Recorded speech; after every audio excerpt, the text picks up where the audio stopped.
lagi yang baik-baik sekaliannya sahabat Nabi dan ahli keluarga Nabi. A'lamu ya ikhwani, kata Imam Al-Ghazali rahimahullahu ta'ala, i'lamu, hendaklah kamu sekalian mengetahui, hendaklah kamu sekalian mengetahui ataupun ketahui oleh kamu. I'lamu tu kata perintah. Kata perintah, hendaklah ketahui olehmu, hendaklah ketahui oleh sekalian kamu. Mu tu jamak ramai. I'lamu, ketahui olehmu sekalian. Nampak tu, sekalian, tidak terkecuali. Tidak terkecuali siapa pun, laki-laki ataupun perempuan, tua ataupun muda, kaya ataupun miskin, berpangkat ataupun tidak. Jadi ketahui oleh kamu wahai sekalian, hei saudaraku, saudara seagama maknanya, telah memberi bahagia akan kamu. Ni doa daripada Al-Imam Al-Ghazali rahimahullah. Telah memberi bahagia akan kamu, yakni mudah-mudahan Allah Subhanahu wa taala memberikan kebahagiaan akan kamu, yakni oleh Allah dan akan kami, dengan keredaannya Allah. Jadi mudah-mudahan kamu mendapat kebahagiaan dengan memperolehi redha Allah Ta'ala. Inilah yang mendatangkan, inilah yang menjadi kebahagiaan, yang menjadi kebahagiaan di sisi ahli ibadah, yang menjadi kebahagiaan di sisi ahli akhirat, yang menjadi kebahagiaan di sisi mereka yang mengenal Allah Subhanahu wa taala, ahlullah, orang yang arif billah, ahli ibadat. Yang membahagiakan mereka adalah redha Allah Ta'ala, bukan harta. Bukan harta kekayaan yang membahagiakan mereka. Mereka tidak akan merasakan kebahagiaan seandainya mereka dikurniakan kemewahan, kesenangan, kekayaan dengan tidak dikurniakan redha Allah Subhanahu wa taala. Mereka tidak merasakan kebahagiaan, keseronokan, nikmat syurga seandainya mereka itu masuk ke dalam syurga Allah dengan tidak mendapat redha Allah Ta'ala. Oleh yang demikian, yang dicari oleh para wali-waliullah, yang dicari oleh para kekasih Allah adalah redha Allah Ta'ala. Kerana redha Allah Ta'ala itu jauh lebih bernilai daripada syurga yang dijadikan oleh Allah Subhanahu wa ta'ala. Jadi di sisi mereka, redha Allah Ta'ala itulah yang mereka impikan, yang mereka cari atas dunia ini. Buat baik, buat amal soleh, zahir dan batin, taat zahir, taat batin, menuntut ilmu, beramal dengan ilmu, taubat daripada maksiat, taat zahirnya, taat batinnya. Tidak lain tujuannya supaya mereka mendapat redha Allah, supaya mereka mendapat redha Allah. Moga Allah redha mereka sebagai hamba Allah, agar mereka mendapat redha daripada Allah. Allah redha mereka sebagai hamba-Nya. Jadi yang dipandang oleh orang-orang ni, yang dipandang oleh para wali-waliullah, ahlillah, arif billah, para salikin. Para salikin ni orang yang berjalan kepada Allah dengan mengerjakan ketaatan zahir dan batin. Itu para salikin, orang yang berjalan kepada Allah dengan menunaikan ketaatan zahir dan batin. Bukan taat zahir saja. Bukan taat zahir saja yang mereka usahakan, bahkan mereka bersungguh-sungguh untuk mentaati perintah Allah pada batin, yakni pada hati mereka. Taat zahirnya dan taat batinnya. Mereka berusaha bersungguh-sungguh membuat segala yang diperintah oleh Allah pada zahir. Mereka bersungguh-sungguh berusaha meninggalkan maksiat yang zahir. Demikian juga hamba-hamba Allah tadi yang dikatakan wali-waliullah, ahlillah, ma'rifatullah tadi, orang-orang yang kenal Tuhan tadi, pada salik tadi itu, mereka bukan sahaja bersungguh-sungguh membuat yang disuruh oleh Allah zahir, meninggalkan yang dilarang oleh Allah pada zahir, bahkan mereka bersungguh-sungguh melaksanakan ketaatan pada batin mereka itu, dan meninggalkan segala maksiat di dalam batin mereka itu, dalam hati mereka itu. Tidak seperti kita orang awam ni, tidak seperti kita orang awam ni, tak seperti saya, tak seperti kita ni. Taatkan Allah zahir sahaja, itu pun tak sempurna. Buatnya tanpa ikhlas, buatnya tanpa rasa seronok, buat tanpa menyungguhkan dalam hati, buat dalam keadaan lupa itu anugerah Allah, buat dengan tidak ada rasa syukur. Na'udzubillah. Kerana kata ulama, kata Al-Imam Al-Ghazali rahimahullah ta'ala, taat zahir kita ni mesti diiringkan dengan 10 ketaatan batin.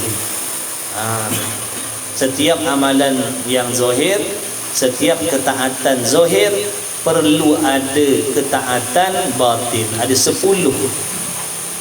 Barulah amalan zahir tadi akan membawa hamba tadi dekat kepada Allah Ta'ala. Barulah amalan zahir tadi akan membawa hamba tadi dekat dengan Allah, apabila setiap amalan zahir tadi diiringkan dengan 10 amalan batin. Kita buat amalan zahir tak ada 10 tu. Sebab tu tak ke mana. Sebab tu kita tak pergi ke mana pun, duduk takut tu je kita. Tak naik-naik pun darjat kita di sisi Allah. Sebab kita buat amal zahir semata-mata zahir, tanpa mengiringkan 10 perkara yang batin tadi. Jadi saya tak ingat 10 tu.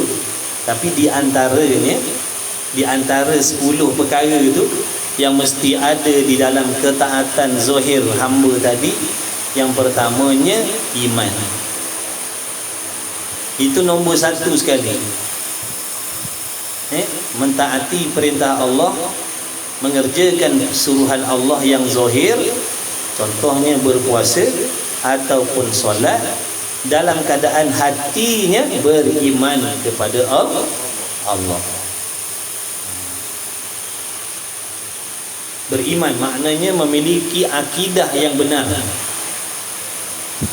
Memiliki akidah, memiliki pegangan, memiliki kepercayaan yang benar di dalam hatinya terhadap Allah. Itu nombor 1 sekali. Dengan sebab itulah kita ni diwajibkan belajar ilmu akidah, kerana nak menghasilkan yang pertama tadi tu, iman.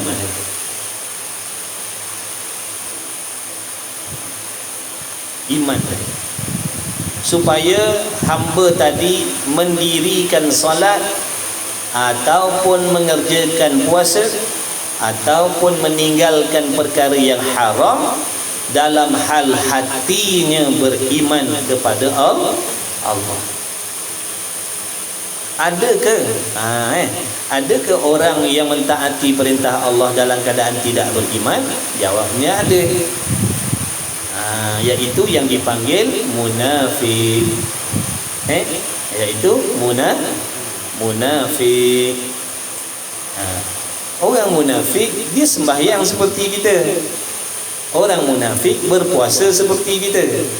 Orang munafik baca Quran seperti kita. Orang munafik menunaikan ibadah haji, ibadah umrah, bersedekah, berbuat baik, tetapi di dalam keadaan hatinya tidak memiliki keimanan yang benar terhadap Allah. Betul tak? Orang munafik, kafir munafik,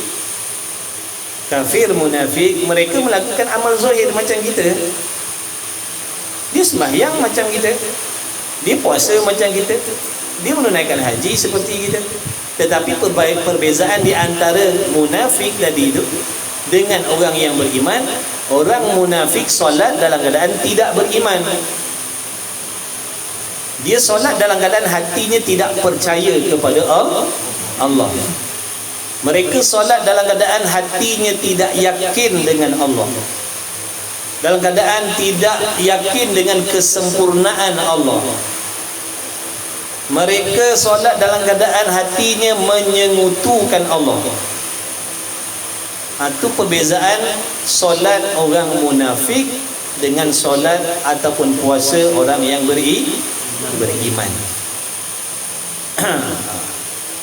Oleh yang demikian, wajib bagi diri kita ni mempelajari ilmu yang membawa kita di dalam hati kita hasil keimanan yang sebenar-benar. Sebab tu kita diwajibkan belajar ilmu tauhid. Sebab tu kita diwajibkan belajar ilmu tauhid, sama ada laki-laki ataupun perempuan. Wajib belajar ilmu tauhid kerana nak menghasilkan keimanan, pegangan yang betul dalam hati terhadap Allah. Kalau tak, nanti dibimbangi kita masuk dalam golongan kafir munafik lagi. Bahaya ni. Bahaya kafir munafik ni. Orang yang melihat kafir munafik ni pada zahirnya bermati-matian mengatakan, menyangkakan yang mereka orang Islam. Sebab tengok zahirnya sembahyang sebiji macam orang lain, puasa macam orang lain, haji umrah macam orang lain. Rupa-rupanya dalam hatinya tadi itu tidak memiliki akidah yang betul terhadap Allah. Itu benda nombor satu. Dalam apa sahaja taat yang zahir yang dilakukan oleh anggota zahir, cakap benar, berpuasa, baca Quran, zakat, mengajar, mengaji, menuntut ilmu, yang pertama hatinya mestilah beriman kepada Allah. Kalau tak, jadi kafir munafik. Yang kedua yang saya ingat, yang kedua, amalan batin yang mesti disertakan dalam setiap amal yang zahir. Yang keduanya, Allahumma salli ala sayyidina Muhammad, ikhlas. Yang keduanya ikhlas. Dia buat semata-mata menjunjung perintah Allah. Dia buat semata-mata kerana diperintah oleh Allah. Kalau dia meninggalkan benda haram, dia meninggalkan kerana diperintah oleh Allah. Dalam hatinya ikhlas, dalam ibadat, dalam taat zahir tadi. Dia berpuasa, hatinya ikhlas. Dia sembahyang, hatinya ikhlas. Dia mengaji, dia mengajar, hatinya ikhlas kerana Allah. Ikhlas kerana Allah. Nak mencari redha Allah Subhanahu wa taala, ataupun nak mendapatkan pahala kebajikan daripada Allah, ataupun nak mengumpul amalan ataupun bekalan akhirat. Itu yang kedua. Amalan batin yang mesti ada di dalam hati setiap mukmin untuk supaya amalan zahir dia tadi bergerak ataupun menggerakkan dia semakin dekat dengan Allah. Kalau sekadar semata-mata amalan zahir yang kita buat, sembahyang, puasa, baca Quran, kalau tak ada 10 perkara tadi, hati kita tadi tak ada 10 benda ni, kata ulama, dia akan duduk di situ, dia tak akan berganjak, dia tak akan pergi kepada Allah. Dia tak akan dekat. Bukankah kita tujuan beribadat nak mendekatkan diri kepada Allah? Kalau tak beribadat, maknanya kita jauh daripada Allah, jauh daripada rahmat Allah maksudnya. Bukan dekat maksud dekat pihak, bukan maksud dekat bukan maknanya semakin banyak ibadatnya, jaraknya dengan Allah daripada berjuta kilometer jadi 10 meter. Bukan maksud begitu. Allah tidak berjarak.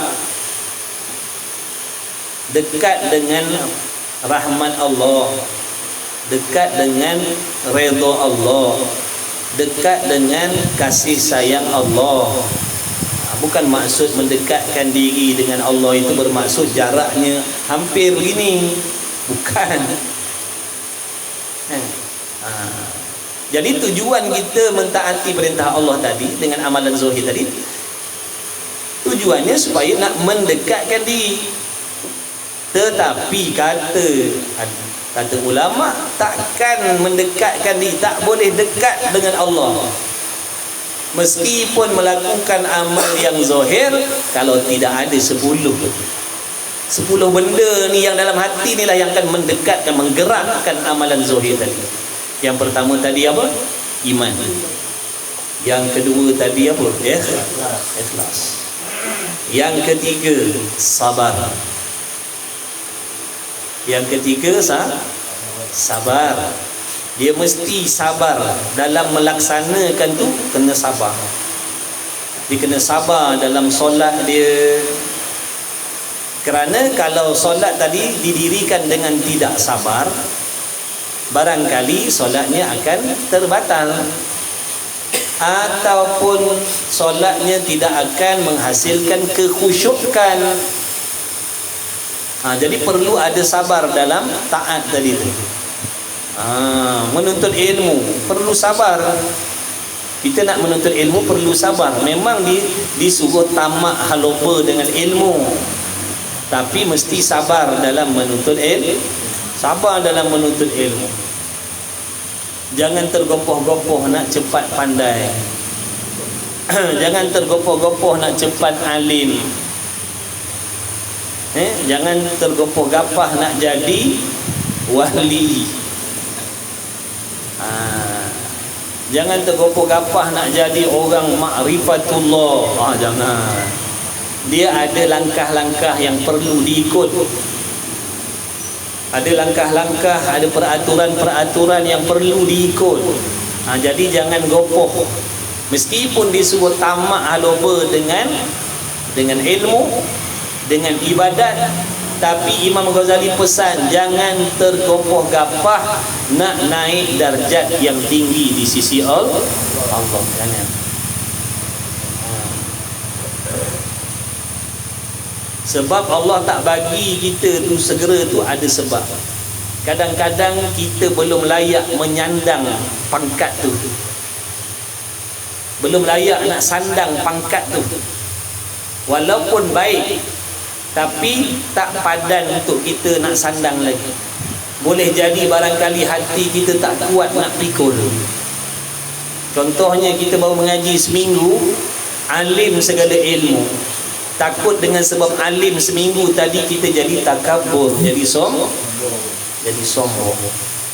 jadi ujub. Bukankah sombong dan ujub tu nanti yang akan membinasakan amalan dia?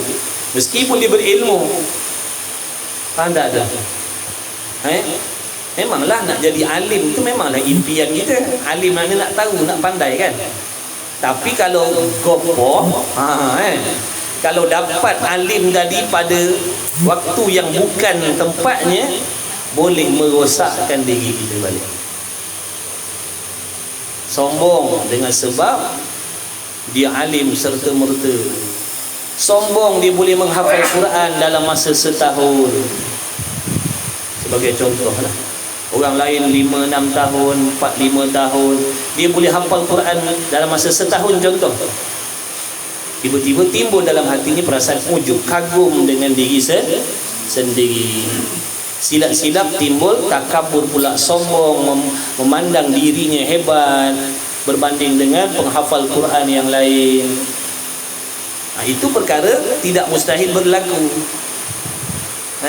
Jadi Imam Ghazali pesan jangan tergopoh-gapoh.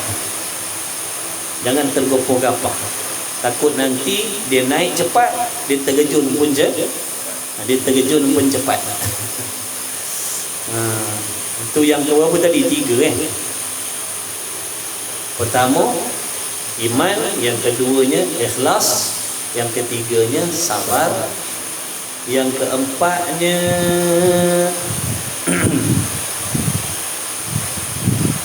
seronok melakukan amal tadi dalam keadaan seronok.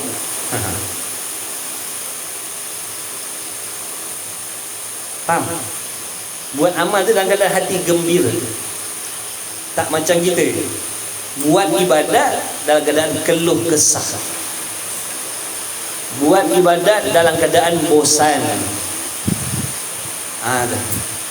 Ini yang dipesan oleh waliullah, oleh ahli ibadat.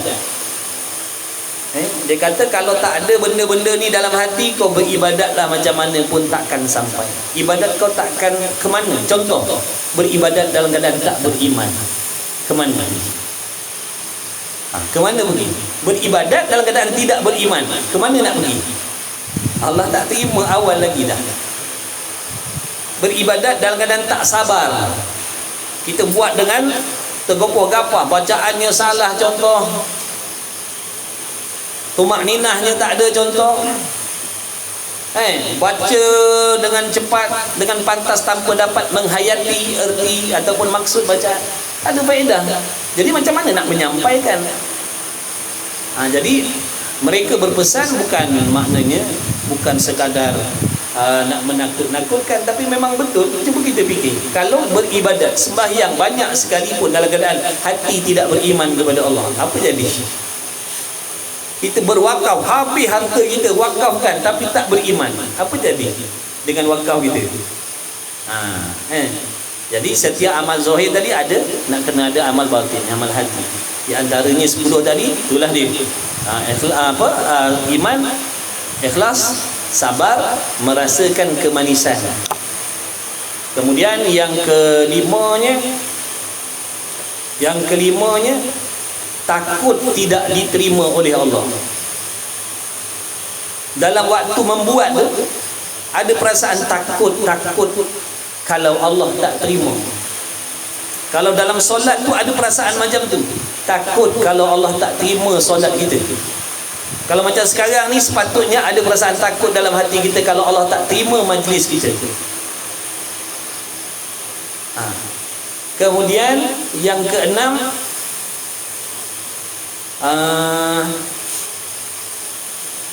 harap Allah terima. Harap sangat Allah terima. Tadi takut Allah tak terima satu, kemudian harap Allah terima. Kalau dalam solat tu, di samping takut Allah tak terima, harap sangat-sangatlah Allah terima. Kena ada benda perasaan macam tu dalam hati. Kemudian syukur.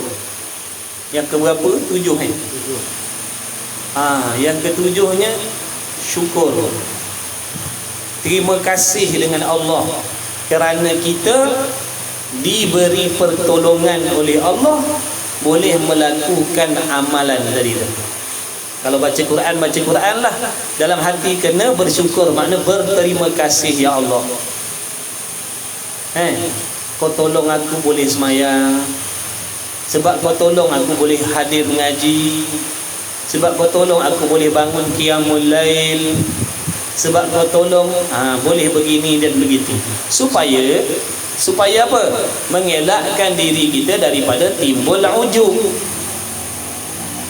merasa diri kita yang hebat dalam ibadat. Bila kita tak sedar, tak ingat ini semua pertolongan anugerah Allah semata-mata rahmat dia, kita akan merasakan diri kita yang hebat. Kita akan merasakan diri kita yang hebat beribadat, bukan merasakan Allah tu hebat memberi taufik menolong kita beribadat. Dan ada 3 lagi saya tak ingat, nantilah tu di antaranya pun tak ada dalam diri kita yang 7 tadi. Yang satu tu adalah iman tu, insya-Allah mudah-mudahan. Yang sabar tadi tu, keluh kesah, buat dalam keadaan bosan, buat dalam keadaan hati kita tak ada takut kalau Allah tak terima. Kita tak perasan kan benda-benda ni kan? Betul tak? Jadi bila ulama duk sebut, baru kita ternampak benda ni. Selama ni kalau kita solat, semata-mata solat je lah, kita asalkan buat je. Tak ada pun 10 benda tadi tu kita pastikan ada tak dalam diri kita waktu kita solat. Dalam kita solat tu ada tak perasaan takut kalau Allah tak terima? Dalam kita solat tu ada tak kita ada perasaan harap Allah terima? Dalam solat tadi ada tak kita buat dalam keadaan hati kita seronok buat solat? Tak ada. Saya lah tuan-tuan, saya tak tahu. Dia buat dalam keadaan bosan, buat dalam keadaan nak sudah cepat. Silap-silap tak ikhlas pula. Sebab tu kita tak sampai. Tu rahsia dia tu. Itu rahsia orang yang beribadat, yang cepat sampai kepada Allah. Sebab setiap amalan zahir dia diiringi dengan 10 amalan batin tadi. Dia akan pastikan 10 benda tu ada pada diri dia setiap kali dia melakukan amalan zahir. Cuba kita tengok yang 7 tadilah, tak payah 10, yang 7 tadi cuba kita tengok ada tak pada diri kita waktu kita beribadat. Mana nak letak markah kita? Yang kita berasan hebat, yang kita hina orang lain tak buat ibadat, yang kita berasa hebat dah semayang, berasa hebat dah mengaji. Bila tilik kot sini, rupanya fail lagi.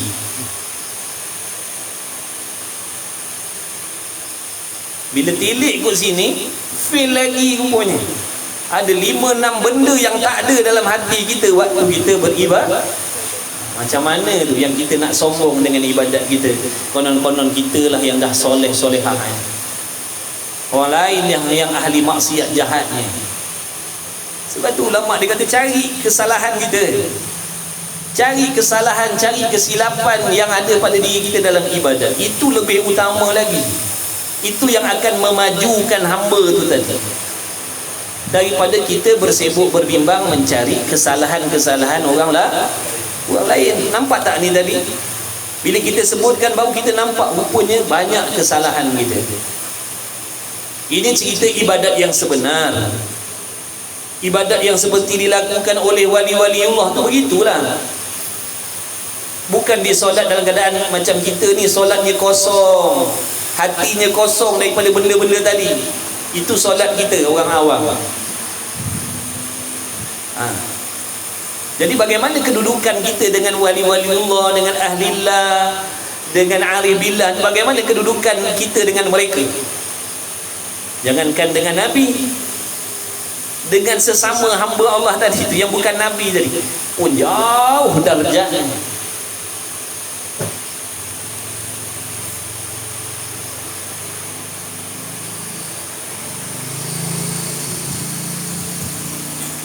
Belum habis mengaji, tengok dah sampai. Boleh? InsyaAllah. Alhamdulillah. Kuliah belum habis, hati dah sampai.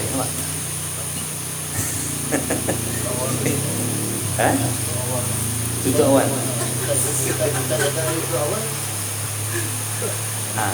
Baik, sahabat-sahabat rahimakumullah. Cuba kita tilik cuba kita renung sejenak. Kita tilik apa yang kita nak banggakan dengan solat kita selama ni. Apa yang kita nak banggakan dengan puasa kita selama ni. Apa yang kita nak banggakan dengan menutup aurat kita selama ni. Apa yang kita nak banggakan dengan mengaji, mengajar kita selama ni? Sedangkan 10 benda tadi tak ada dalam hati kita. Sebab orang yang pandang benda ni tak ada, sebab tu dia berasa dia hina dengan Allah, banyak salah dengan Allah, banyak silap dengan Allah.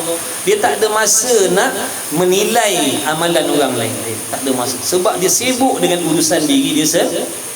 Banyak benda yang nak dibaiki lagi. Satu masalah pada dia tu, satu masalah beribadat dalam keadaan tidak rasa seronok. Pada dia itu masalah besar dalam hidup dia. Adakah masalah tu sama seperti kita? Adakah kita menjadikan itu juga masalah kita? Tak seronok dalam ibadat, adakah jadi masalah pada kita? Tak. Pada kita tak jadi masalah. Pada kita asalkan buat. Pada kita asalkan buat dalam keadaan tak seronok, itu bukan masalah kita. Masalah kita asalkan buat sudah. Macam mana kita nak mendakwa kita dah baik? Macam mana kita nak menuduh orang tu jahat, orang tu jauh dengan Allah, orang tu jauh dengan Allah? Kita tilik amalan zahir kita yang kosong dalamannya, kita sendiri mengiktiraf kita dah dekat dengan Allah. Padahal barang-barang penting dalam hati tadi tak adalah. Ni kata beribadat dalam keadaan syok sedih. Na'udzubillah min zalik. Itu tujuan kita mengaji, mujur Allah akan dudukkan kita dalam ilmu, kita nampak salah kita. Banyak lagi rupanya salah kita. Masa umur yang tinggal makin pendek. Masalah banyak belum kita selesaikan lagi. Itu dia. Allah, insya-Allah. Mudah-mudahan yang penting usaha mengaji, belajar, berdoa. Tak boleh cuba lagi. Mereka-mereka tu yang jadi ahlillah, waliullah, arifillah tu semua daripada peringkat ni lah. Semua sama macam kita ni lah. Awalnya jahil, ada yang awalnya duduk dalam maksiat, tapi dia berusaha tadi. Allah pilih dia jadi orang belajar. Daripada belajar tu dia beramal, dia belajar mengikut adab-adabnya. Tu lama kelamaan naiklah darjatnya di sisi Allah. Bukan tiba-tiba naik atas tu. Tapi bila kita nampak benda ni punya susah, punya payah,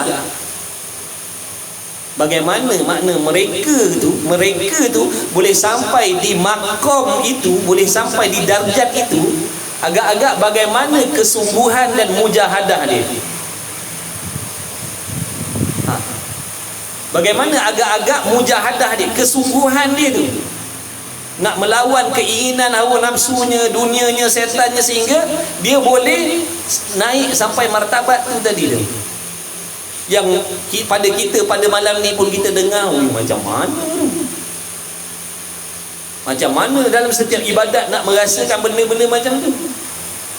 Pada kita sangat payah. Cuba kita bayangkan, mereka juga melalui kepayahan yang sama, tapi oleh kerana taufik daripada Allah untuk mereka dan kesungguhan mereka sampai ke martabat tu. Sepatutnya kita kena hormat dan memuliakan orang-orang yang macam tu, kerana itu di antara tanda-tanda mereka orang yang dikasihi oleh Allah, kerana mereka mendapat pertolongan Allah, mempermudahkan perjalanannya untuk dekat dengan Allah. Mustahil dia boleh sampai martabat tu kalau tidak ditolong oleh Allah, betul? Dia boleh melalui kesusahan tadi tu dengan mudah kerana ditolong oleh Allah. Tapi kita tak dapat benda macam tu. Allah, jauh lagi kita jauh sangat-sangat, tak ada markah lagi. Saya ingat lagi Tok selalu bilang, kita ni tak ada markah lagi sisi Allah. Kena ingat macam tu dalam kepala kita selalu. Kita ni tak ada markah lagi sisi Allah. Selalu dipesan, kita ni tak ada markah lagi sisi Allah. Sebab tu kita disuruh belajar kitab-kitab macam ni supaya kita dapat mengukur siapa diri kita di sisi Allah. Supaya kita dapat mengukur siapa diri kita di sisi Allah, nak bandingkan dengan wali-waliullah tadi tu.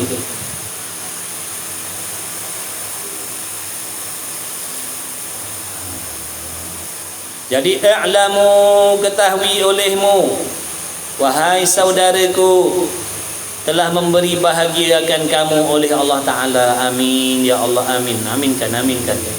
Ini doa Al-Imam Al-Ghazali ni, jangan main-main. Ni doa waliullah ni, ini doa wali besar ni. Dia doakan orang yang mengaji kitab dia, dia mendoakan orang yang mengajar kitab dia, dia mendoakan orang yang mendengar kitab dia, dia mendoakan orang yang mengambil manfaat daripada kitab dia. Apa yang dia doa?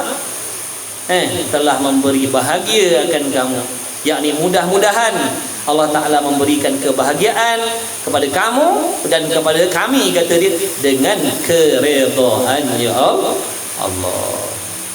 Mudah-mudahan usaha kita nak dekatkan diri dengan Allah, meskipun usaha kita tidak sempurna, mudah-mudahan asbab kesungguhan tadilah kita mendapat redha Allah. Orang kalau bersungguh nak dapatkan sesuatu, walaupun dia tak dapat, menyeronokkan tak hati kita? Seronok kan? Meskipun dia tak menang, contohlah dalam pertandingan tu, meskipun dia tak menang, tapi kesungguhan dia tu tadi, jatuh bangun lagi, lari lagi, jatuh lagi, dia tak patah balik, dia tak berhenti. Makna perbuatan dia yang macam tu menggembirakan tak? Kita tengok gembira tak? Kita tengok seronok tak? Kita jadi seronok tak tengok dia? Jadi seronok. Jadi sampai tak sampai itu bukan tujuan. Kerja kita bersungguh. Kesungguhan tu yang kita nak kena tunjukkan pada Allah. Mudah-mudahan seandainya umur kita ni pendek, seandainya umur kita pendek, tapi dengan sebab kesungguhan yang Allah pandang ada pada hamba tadi, menjadi asbab Allah redha pada dia. Contoh, malam ni dia azam, dia niat nak berubah, nak dekatkan diri pada Allah. Dia azam sungguh-sungguh. Dia nak ubah, dia nak hijrah kepada Allah, dia nak tinggalkan benda-benda yang lara, yang maksiat. Contoh, dia bersungguh mulai besok dia dah aturkan langkah dia, nak pergi cari guru. Contohnya, nak pergi cari guru yang boleh membimbing rohani dan jasmani dia dalam perjalanan mati dia. Dia mendapat redha Allah meskipun dia belum mula lagi beribadah. Sebab tu Allah perintahkan kita ni berusaha. Usaha kita tu dipandang oleh Allah. Usaha kita tu. Masalahnya kadang kita berusaha tapi tidak bersungguh.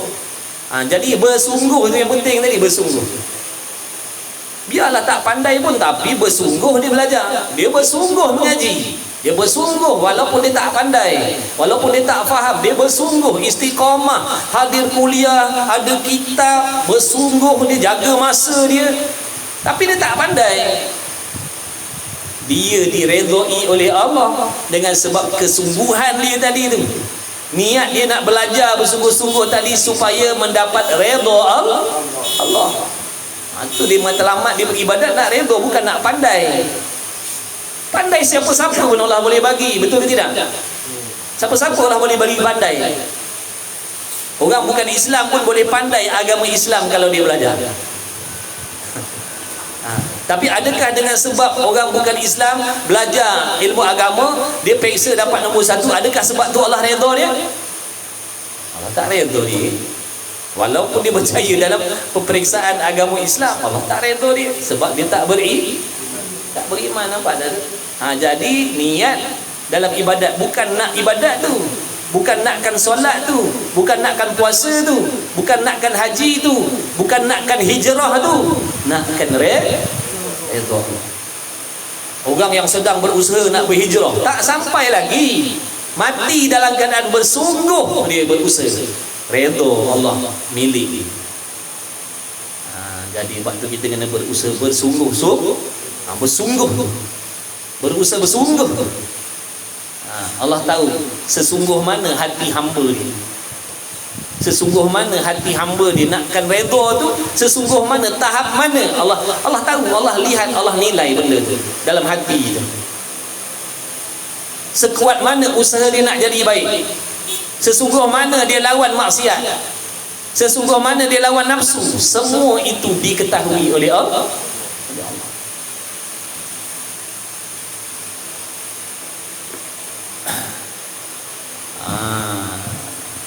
Bahawasanya ni yang katanya Imam Ghazali tadi, hendaklah kamu tahu, hendaklah ketahui oleh kamu sekalian wahai saudara, semua tak terkecuali tua muda kaya miskin, taat maksiat leka lupa lalai tak peduli, semua umum semua, bukan orang yang dia pakai kopiah bukan orang ahli masjid, bukan ahli surau, semua.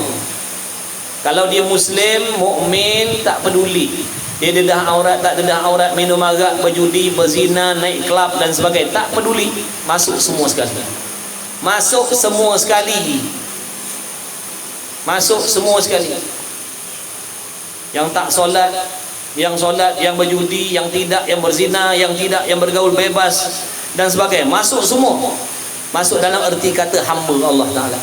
Jadi hendaklah kamu sekalian saudaraku, kan saudara Islam tu, kan saudara seagama tu, walaupun dia minum arak, betul tak? Walaupun dia minum arak kan saudara se-Islam, walaupun dia dedah aurat, bukankah saudara se-Islam, bukankah saudara seagama? Dia berjudi, bukankah dia saudara seagama? Jadi kata Imam Ghazali, ketahui olehmu wahai sekalian saudaraku.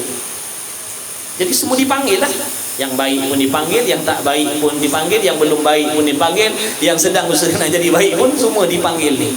Ketahui olehmu telah memberi bahagiakan kamu oleh Allah Ta'ala akan kami dengan redha-Nya, dengan keredaan-Nya, bahawasanya segala ibadat itu, ni dia nak bagi, ini benda yang dia nak bagi tahu, ini benda yang disuruh tahu tadi, hendaklah kamu ketahui.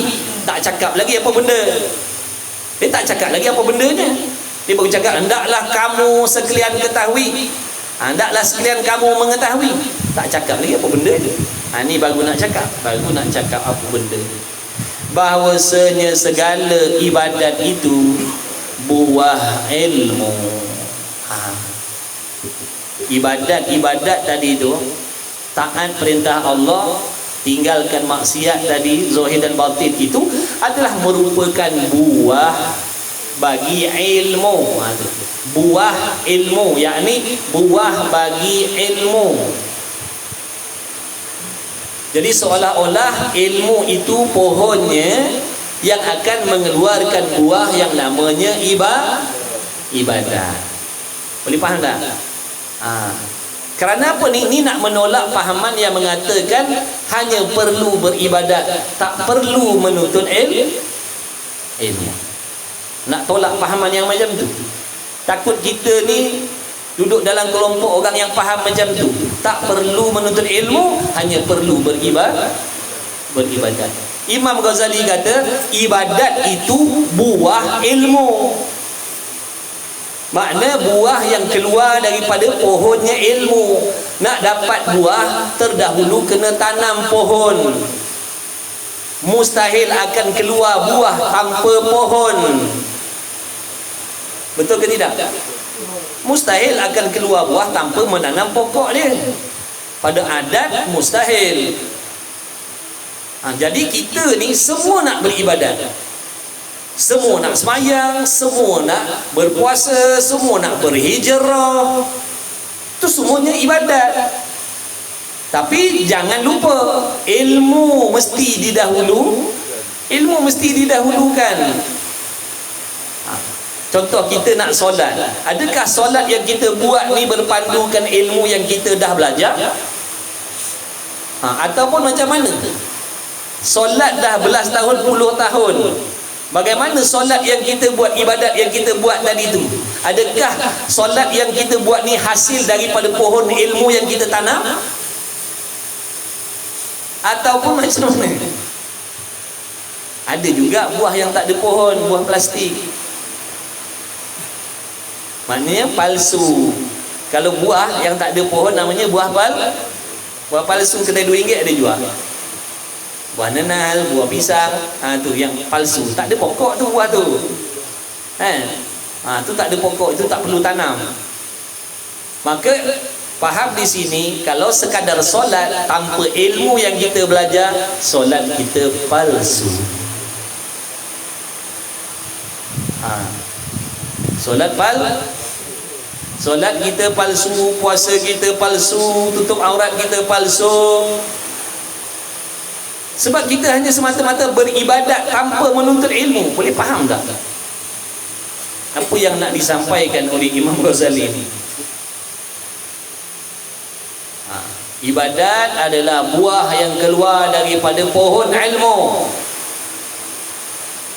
Maknanya nak beribadat, mahu tak mahu kena tanam dulu pokoknya, iaitu ilmu. Kena belajar, kena mengaji.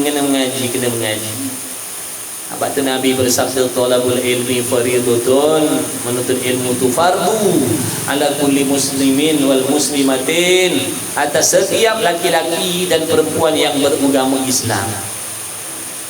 Sebab menuntut ilmu tadi sangat penting kerana nak menghasilkan yang namanya ibadat. Kalau kita tak nak menuntut ilmu, macam mana ibadat ni?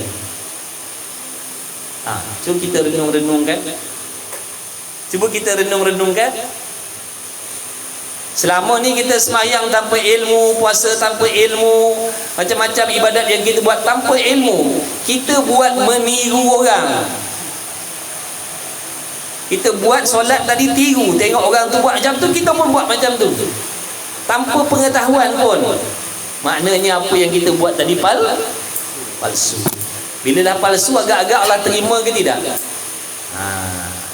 Situlah yang patut kita risau. Takut solat kita ni Allah tak terima kerana solat kita tanpa ilmu yang kita belajar. Tak pernah belajar pun bab solat, tapi solat dah macam mana tu? Macam mana tu? Maksudnya besar menuntut ilmu ni. Mulai sekarang sepatutnya kita dah kena hadirkan dalam diri perasaan takut, risau, bimbang. Allah tidak menerima segala ibadat yang kita buat kerana ibadat yang kita buat selama ni bukan dengan kefahaman kita belajar. Bahkan ibadat yang kita buat semata-mata meniru-niru perbuatan orang lain. Jadi kena mengaji, sahabat. Mengajilah, belajarlah.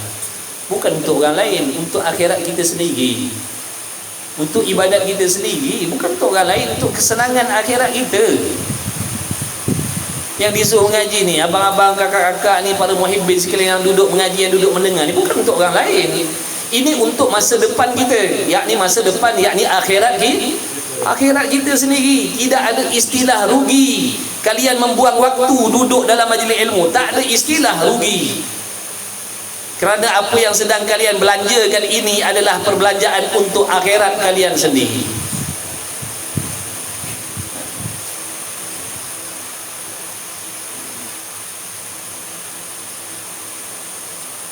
Alhamdulillah, mujur Allah pilih kita jadi orang belajar. Dulu kita tak pernah duduk dalam tempat yang suasana macam ni, betul tidak? Pernah tak tangan ni dulu pegang kitab agama? Pernah tak dulu kita duduk kelas, cari kelas-kelas online? Tak ada. Tapi kenapa sekarang dah ada benda tu pada diri kita? Itulah dia kasih sayang Allah atas diri kita. Itulah tanda-tanda Allah nak jadikan kita orang baik.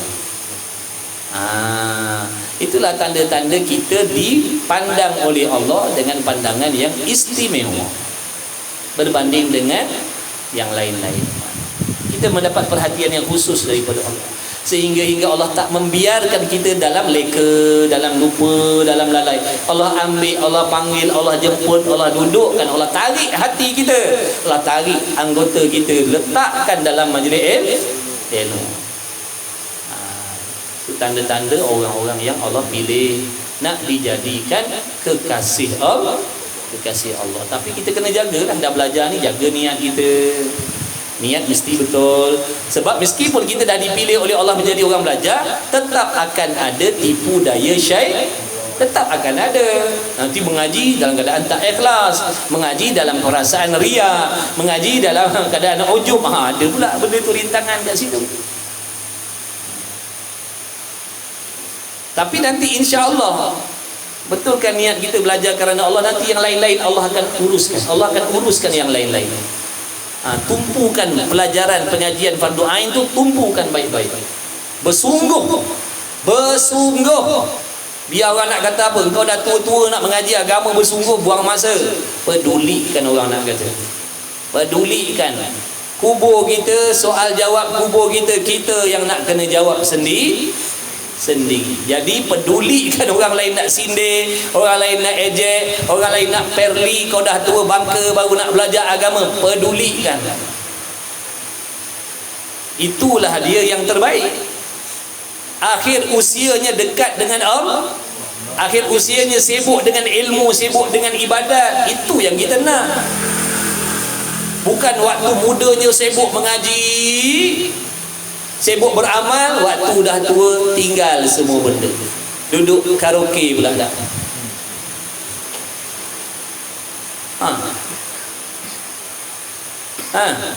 Dulu waktu muda mengaji agama, mengaji Quran, beramal ibadat, tapi waktulah pagi petang siang malam duduk karaoke, menyanyi dan sebagainya. Sampai tak solat, tapi dulu solat. Dulu tak pernah leka, tapi penutup hidup dia macam tu. Wal a'yadzu billah min dzalik.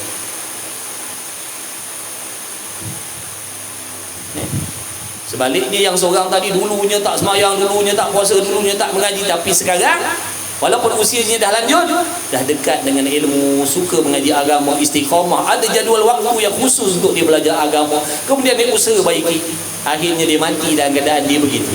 Husnul khatimah. Penutup hidupnya baik. Penutup hidupnya mulia, meskipun dulu waktu muda dia ahli maksiat. Sebab tu tak sia-sia. Kita kena rasa, ya Allah, terima kasih ya Allah. Sepatutnya kena ada macam tu dalam hati. Terima kasih ya Allah, dalam keadaan usia aku dah lewat macam ni, kau pilih aku, alhamdulillah. Mujur kau tak biarkan aku seperti dulu. Mujur ya Allah, kau tak biarkan aku seperti dulu. Mujur, terima kasih ya Allah.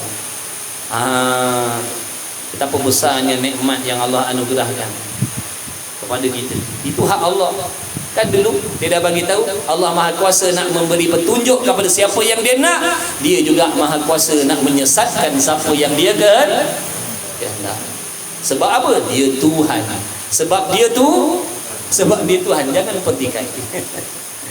Sebab dia Tuhan, jangan petikai kan. Itu urusan dia, itu kekuasaan dia. Jadi bahawasanya ibadat, jadi sahabat-sahabat yang dikasihi oleh Allah, para muhibbin, mulai sekarang kena ada jadual pengajian. Mulai sekarang kita mesti ada jadual pengajian, khususnya pengajian fardu ain. Akidahnya untuk tauhidnya, untuk akidah iman yang betul. Tasawufnya untuk membersihkan hati daripada penyakit yang dibenci oleh Allah. Kemudian syariat kena belajar supaya kita mengetahui syarat rukun sah batal melakukan ibadat. Ni 3 ilmu fardu ain. Siapa yang belum ada lagi jadual waktu belajar ni 3 benda ni, tolong cari cepat-cepat sebelum kita mati. Sebelum kita mati, tak peduli dia nak minum arak, dia nak berjudi, dia nak kaki perempuan, 3 benda ni kena ada. 3 benda ni kena ada. Waktu dia minum arak lah. Waktu dia belajar, dia kena belajar. InsyaAllah tak lama nanti dia akan tinggalkan minum arak dia tu. Tak lama dia akan tinggalkan zina dia tu. Tak lama dia akan tinggalkan gaul bebas dia, berkah ilmu yang dia belajar dia. Tapi setan dia psycho kita. Bukan kau. Kau tak perlu belajar. Kau ahli maksiat. Yang nak belajar ni orang baik. Kau orang tak baik. Kau ahli maksiat.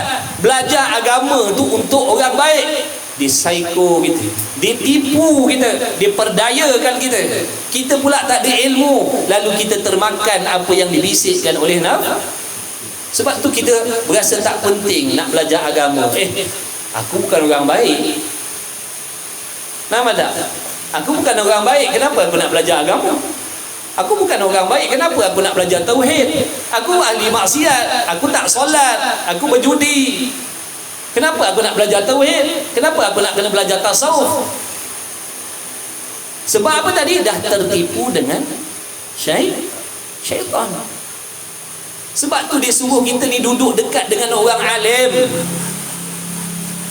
Sejahat apa pun jangan jauhkan diri daripada alim ulama, kerana daripada situ nanti, daripada dia akan dapat petunjuk Allah. Melalui dia baru kita tahu, oh rupanya selama ni aku ditipu rupanya selama ni aku ditipu oleh syaitan yang membisikkan dalam hati belajar agama itu adalah untuk orang yang dah na'udzubillah, tertipu. Rupa-rupanya Nabi kata menuntut ilmu itu wajib untuk semua. Nabi tak kata menuntut ilmu itu merupakan kewajipan ke atas orang soleh dah. Nabi tak kata menuntut ilmu itu fardu bagi tiap-tiap orang soleh. Ada ke?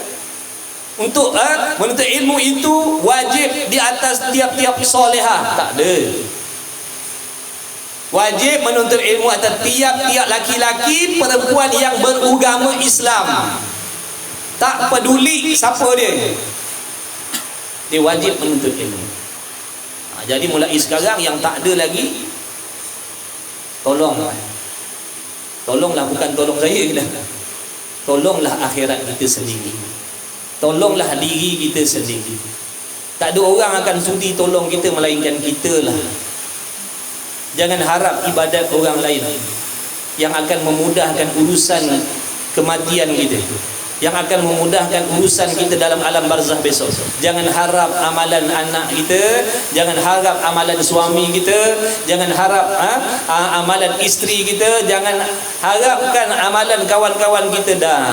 Tak. Jangan ada harap terhadap amalan orang lain yang akan memudahkan urusan kematian kita dah. Kita sendiri yang nak kena usahakan daripada sekarang. Kita sendiri nak kena usahakan daripada sekarang. Tak peduli siapa pun, minum arak lah, berjudi lah. Fardu ain mesti kena belajar. Daripada situ nanti insya-Allah Allah akan bagi rahmat kepada dia. Allah akan bagi hidayah kepada dia. Allah akan bagi petunjuk kepada dia. Dia minum arak, dia mengaji tak tinggal, dia bersungguh tak maksud? Bersungguh tak ada. Dia minum arak tapi dia tak tinggal belajar agama, makna dia bersungguh ke tidak? Allah janji siapa-siapa yang bersungguh kepada Allah, Allah akan bagi Allah akan bagi pertolongan. Allah akan bagi pertolongan kepada dia. Siapa yang bersungguh-sungguh? Dia ahli maksiat tapi dia bersungguh belajar. Dalam niat dia nak baiki diri dia. Dia tahu yang dia ni maksiat. Kemudian dia nak belajar agama sungguh-sungguh supaya nanti dia boleh berubah jadi baik. Allah tengok kesungguhan dia. Meskipun dia ahli maksiat, dia bersungguh belajar, akan datanglah pertolongan Allah. Lambat cepat akan datang pertolongan Allah. Bila datang pertolongan Allah, yang susah jadi mudahlah. Kalau sebelum ni berat nak tinggalkan botol arak, bila datang pertolongan Allah, jangan kata nak tinggal, terlintas dalam hati pun tidak. Bila ditolong oleh Allah, sebab tu kena sangka baik dengan Allah, kena sangka baik dengan Allah. Jadi belajarlah, mengajilah. Jangan risau, yang kaya tetap kaya. Yang pangkatnya tinggi tetap pangkatnya tinggi walaupun dia belajar fardu ain, takkan menjatuhkan keduniaan kamu. Jangan risau. Bahkan selama ni dalam keadaan kita leka lupa lalai pun Allah bagi segala-galanya. Dalam keadaan kita leka lupa lalai pun Allah bagi segala-galanya. Adakah waktu kita nak menghadap kepada Allah, Allah takkan tolong kita pula? Dalam kita membuat benda yang Allah benci pun Allah bagi kita nikmat. InsyaAllah sahabat ni.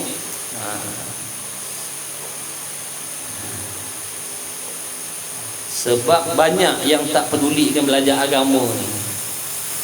Jadi ini kita nak buka minda. Kalau nak percaya, nak pakai, tak nak pakai, terpulang. Kewajipan saya dah sampaikan. Kewajipan saya dah kongsikan, saya dah sampaikan. Bukan perkataan saya, tapi perkataan Al-Hujjatul Islam Al-Imam Al-Ghazali rahimahullah ta'ala. Dia kata apa? Ibadat itu buah daripada pohon ilmu. Maksudnya apa sahaja ibadat, apa sahaja amal mesti berpandukan ilmu yang kita belajar. Jadi kena belajar supaya amal kita itu tadi diterima oleh Allah. Bahawanya segala ibadat itu buah ilmu, dan ibadat itu faedah bagi umur. Ibadat yang diterima oleh Allah tu adalah faedah bagi umur. Maknanya 1000 tahun, meskipun umur saya 1000 tahun, tapi ibadat yang saya buat tidak diterima oleh Allah dengan sebab kejahilan saya, maknanya umur saya tidak mendatangkan sebarang faedah. Boleh faham tak? Jadi ibadat tadi maksud ibadat yang betul. Ibadat yang betul, ibadat yang berdasarkan ilmu tadi. Jadi ibadat yang betul, ibadat yang didirikan berdasarkan ilmu yang dia belajar tadi, itulah faedah umur dia. Tak kisah umurnya pendek, tak kisah umurnya panjang, apabila ada ibadat yang diterima oleh Allah, makna hidupnya berfaedah. Sebaliknya, meskipun umurnya panjang, dia banyak melakukan amal tapi tanpa ilmu, hakikat hidupnya tidak ada faedah, kerana apa yang dibuat tadi ditolak oleh Allah. Makna amalan yang dibuat dengan tak ada ilmu ditolak oleh Allah. Sebanyak apapun, kata Imam Ghazali, kalau kau boleh beribadat macam malaikat sekalipun tak berhenti, tak berehat, kau beribadat tak berehat, tapi dengan tak ada ilmu, semuanya tak diterima oleh Allah. Ini yang perlu kita risau, sahabat. Ini yang perlu kita bimbang. Jangan kita hanya bimbangkan tak kaya, bimbangkan tak mewah, bimbangkan benda-benda tu semua akan kita tinggalkan. Kekayaan, harta benda, pangkat, darjat ni Allah bagi juga kepada musuh-musuh Allah. Tapi yang katakan menuntut ilmu, beramal dengan ilmu, Allah tak bagi melainkan pada orang yang beriman. Allah tak bagi melainkan pada orang-orang soleh. Jadi sepatutnya kita kena rasa risau, kenapa aku tak diberi oleh Allah seperti yang Allah bagi kepada kekasih-kekasih Allah? Kenapa mereka dapat taufik hidayah, menuntut ilmu, beramal dengan ilmu, kenapa aku tak dapat lagi? Ini benda yang merisaukan aku. Kalau setakat kaya, orang kafir pun kaya, betul. Mewah, orang kafir pun mewah. Jadi tak ada apa kelebihan kalau kita memiliki sesuatu yang orang kafir pun miliki. Kalau kita memiliki sesuatu yang orang kafir pun miliki, tak ada kelebihan pun. Yang lebihnya, kita memiliki benda yang dimiliki oleh kekasih Allah. Ini baru ada kelebihan. Dia diberi taufik oleh Allah, menuntut ilmu, beramal dengan ilmu, hatinya bersih, hatinya ikhlas, tak ada dengki, tak ada dendam dan sebagainya. Bila benda tu kita Allah bagi kat pada kita, ini yang sepatut membahagiakan kita. Alhamdulillah ya Allah, kerana kau kurniakan kepada aku seperti yang kau kurniakan kepada kekasih-kekasih kau. Tahu ada perbezaan. Kalau setakat pangkat, orang kafir pun melana pangkat, lagi hebat pangkatnya daripada kita lagi. Jadi tak perlu nak cemburu dengan pangkat jawatan tadi. Yang perlu kita cemburu bila orang lain Allah tolong solat, tapi Allah tak tolong kita solat. Orang lain Allah tolong menuntut ilmu, Allah tak tolong kita menuntut ilmu. Ini yang perlu kita risaukan, sedih dan bimbangkan. Kata suatu guru, ini yang sepatut ditangisi setiap malam. Ini yang sepatut ditangisi pada setiap malam. Sedih kenapa tak dapat taufik beribadat seperti orang lain. Itu yang sepatutnya disedihkan. Kenapa tak boleh solat khusyuk macam orang lain? Kenapa tak boleh jaga solat macam orang lain? Ini yang sepatut ditangiskan pada setiap malam, kata dia. Allah. Berapa dah? Kita nak balik awal tadi. Pukul 11 sekejap lagi. 6 minit lagi. 6 minit lagi. Jadi kita belajar sikit-sikit ni biar kita hurai panjang-panjang tu, nak buka kan biar faham. Tak apalah, biarlah tak khatam pun kitab ni, kita khatam dulu, mati dulu, tak apa. Ada orang kata, tepun kitab bila nak khatam, tak peduli. Sama ada kita khatam dulu ataupun kitab khatam dulu. Yang penting mudah-mudahan Allah jaga niat kita belajar. Kembali balik kepada tadi tu, bersungguh tadi tu. Mudah-mudahan walaupun sempat mengaji sampai muka surat 5 je, lepas tu meninggal dah, mudah-mudahan jadi asbab Allah redha. Allah tahu hamba dia sedang berusaha. Allah tahu hamba dia sedang bersungguh berusaha. Apa dah? Jadi syukur kepada Allah banyak-banyak. Mudah-mudahan, tapi harapan kita Allah bagi taufik, panjang umur, sihat, boleh mengaji. Sebab banyak lagi kita nak kena belajar, banyak lagi benda yang kita nak kena faham supaya boleh kita gunakan ilmu tadi sebagai pedoman dalam usaha baiki ibadah. Tadi tu yang 10 tadi tu tak ada lagi dalam diri kita nak beramal. 10 tadi. Iman tu adalah beriman dah. Sabar. Solat dan tak sabar. Solat tapi tak sabar. Assalamualaikum. Allah habis. Solat dan keadaan menunjuk-nunjuk. Tak berasa nikmat pertolongan Allah. Banyak lagi kerja kita. Banyak lagi nak kena repair. Tapi insya-Allah jangan putus asa. Itu sebab kita minta doa. Kalau nak minta panjang umur, sebab tu tadi. Minta Allah panjang umur kita sebab nak baiki amal, bukan nak kumpul harta. Kita dah tangan tinggi-tinggi minta panjang umur sebab harta tak sampai target lagi. Allah panjangkan umur. Aku hajat sebelum mati, kalau mati nanti 2 juta paling kurang dalam akaun. Sekarang ni baru RM50, ya Allah. Panjangkanlah umur. Itu salah. Kalau niat panjang umur kerana dunia, dicela oleh Allah niat panjang umur. Jadi boleh minta panjang umur dengan niat yang baik. Kalau nak minta pada Allah doa panjang umur kerana nak buat benda maksiat, nak menurutkan kehendak nafsu, itu dicela oleh Allah.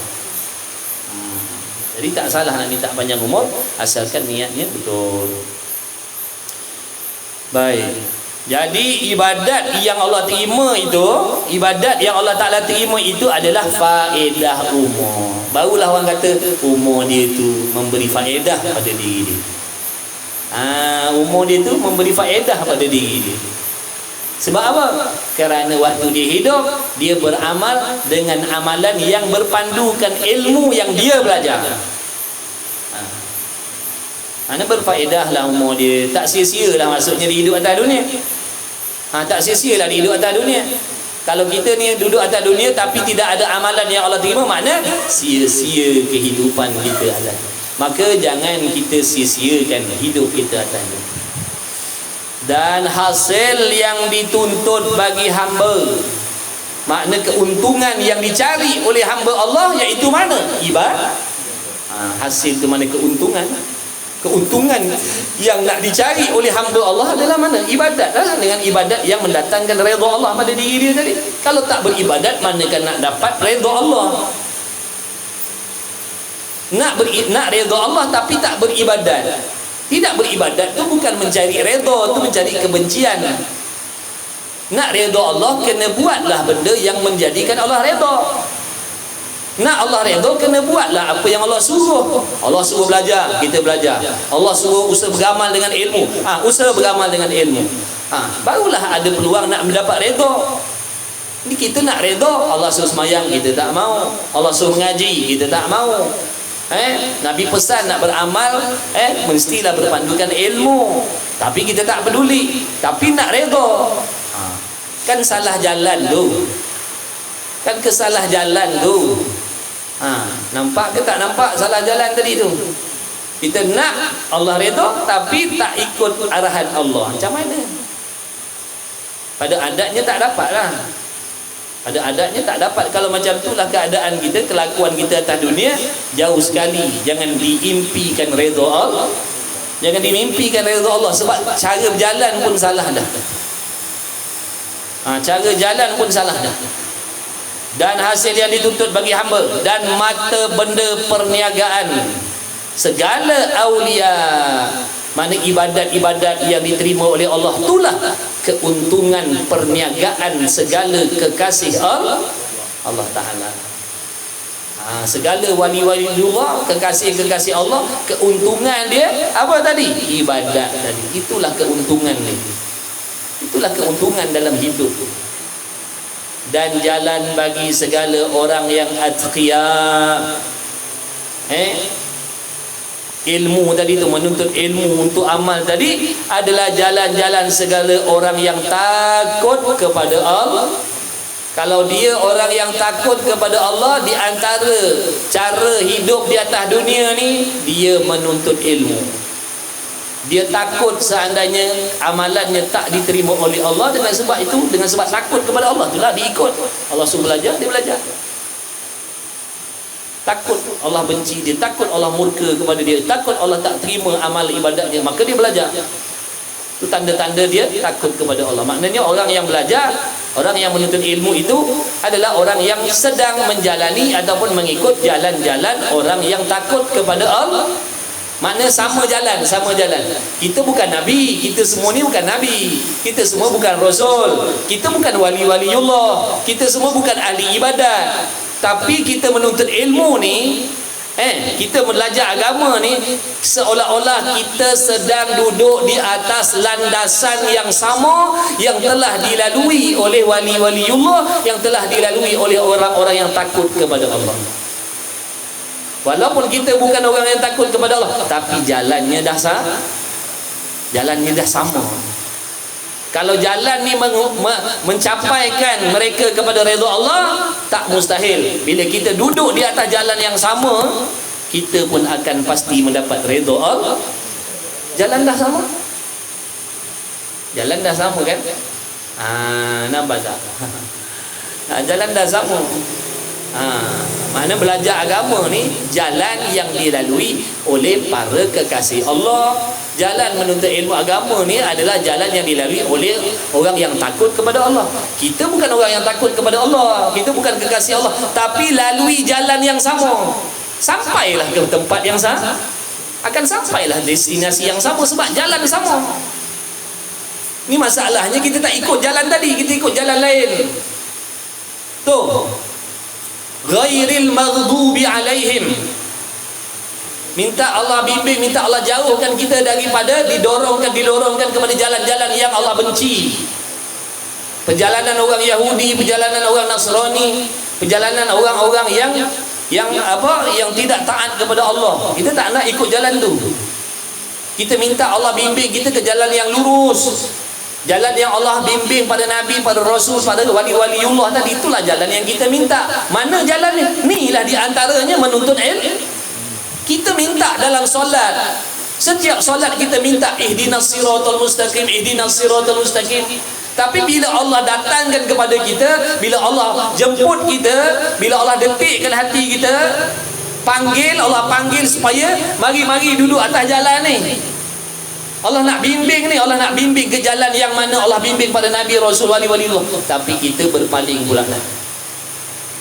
Berpaling pula dah.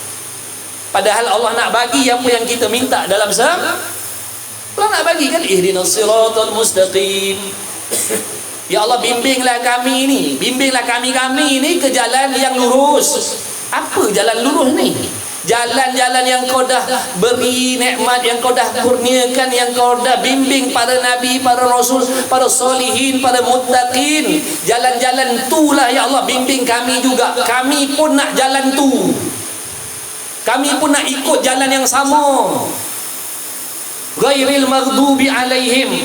Bukan jalan-jalan orang yang kau benci, bukan jalan-jalan yang orang yang kau murkai, bukan perjalanan orang kafir, orang fasik, orang munafik. Bukan jalan tu kami nak kau bimbing kami.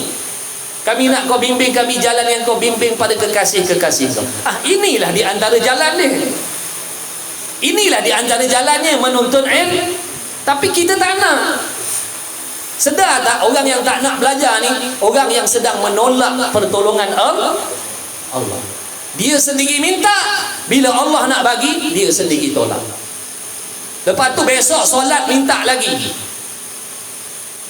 Minta lagi, solat lagi, minta lagi. Allah jadikan asbab mulut-mulut kawan-kawan kita jemput, mari belajar, jom belajar, jom belajar. Paling muka, tak ada masa, tak penting.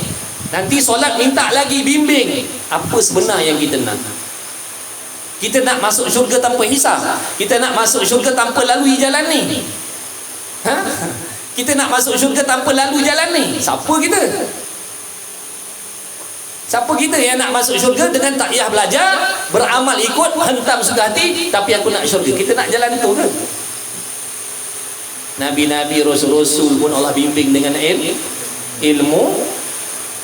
Kita pula nak syurga, belajar tak mau, beramal ikut hentam, tapi nak syurga, tapi nak redha, kirim salam. Sedar tak? Faham tak apa yang kita minta dalam sembahyang tu?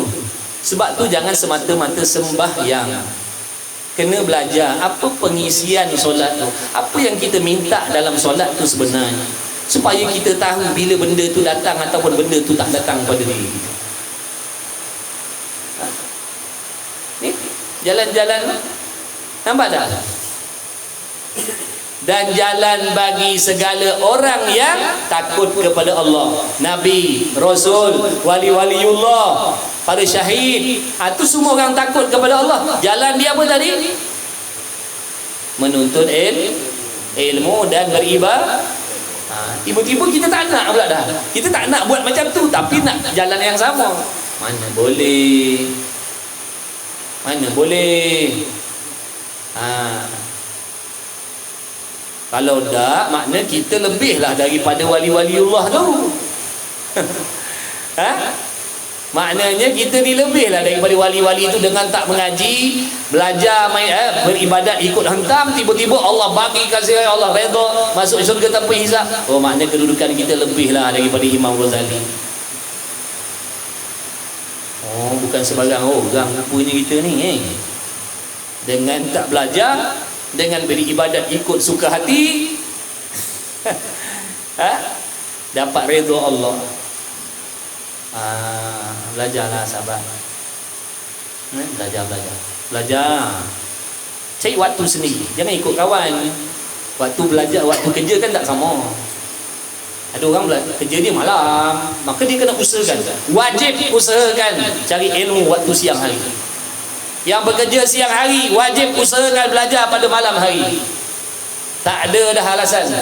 Tak kira laki, perempuan, tua, muda, kaya, miskin. Maksudnya kalau belum ada lagi jadual pengajian fardu ain 3 ni dalam hidup dia, tak kira laki, perempuan, suami, isteri, siapa pun wajib kena cari cepat-cepat.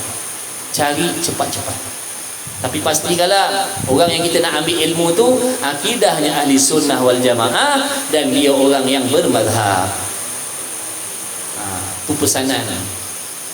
Nak belajar pun pastikan yang nak mengajar kita tu, kita nak ambil ilmu daripada orang yang berakidah ahli sunnah wal jamaah, orang yang berpegang dengan akidah sifat 20, orang yang mengaji akidah sifat 20, akidahnya mengikut Imam Abul Hasan Al-Asy'ari ataupun Abu Mansur Maturidiyah, dan dia orang yang bermazhab Syafi'i. Yang kita nak jadikan guru, tempat kita nak ambil ilmu tadi. Selain daripada itu jangan. Saya tak suruh. Saya tak suruh. Takut nanti kita cari guru yang pahamannya lah lain. 2 kali lepas mulut buaya, masuk mulut apa tak tahu lagi. Kesian.